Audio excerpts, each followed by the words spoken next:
ઉત્તર પ્રદેશના પ્રયાગરાજ ખાતે યોજાઈ રહેલા કુંભ મેળામાં શ્રદ્ધાળુઓનું ઘોડાપૂર ઉમટ્યું છે। કુંભ મેળાના પગલે એરલાઇન્સ દ્વારા ભાડા 40,000 રૂપિયા સુધી પહોંચતા શ્રદ્ધાળુઓમાં રોષ ફેલાયો છે।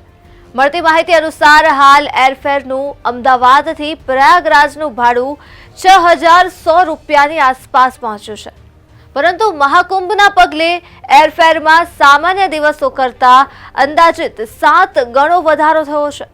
તો આગામી 25 થી 27 જાન્યુઆરી દરમિયાન અમદાવાદથી પ્રયાગરાજનું વન વે એરફેરની વાત કરીએ તો વન વે એરફેર રૂપિયા 22,560 થી 39,500 રૂપિયાની આસપાસ પહોંચ્યું છે।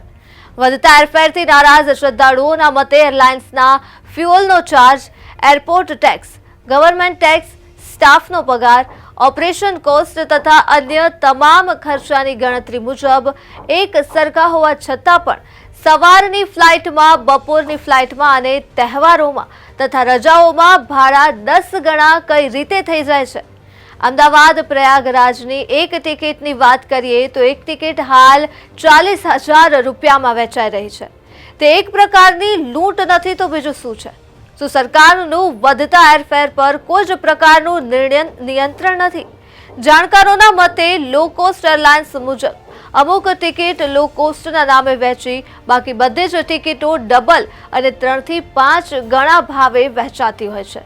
લો કોસ્ટના નામે ટિકિટ નોન રિફંડેબલ હોય છે અને એરલાઇન્સ દ્વારા કોઈ પણ પ્રકારનું રિફંડ પણ આપવામાં નથી આવતું। તો લો કોસ્ટના નામે ફ્લાઇટમાં કોઈ પણ જાતની સર્વિસ પણ નથી આપવામાં આવતી। ઘણી એરલાઇન્સે તો પાણી પણ આપવાનું હવે બંધ કરી દીધું છે। ત્યારે મહાકુંભના આ પવિત્ર પાવન નિર્મે શ્રદ્ધાળુઓ કેવી રીતે એરફેરમાં પોતાનો ભાવ ખર્ચીને મહાકુંભ સુધી પહોંચશે તે હવે જોવું રહ્યું।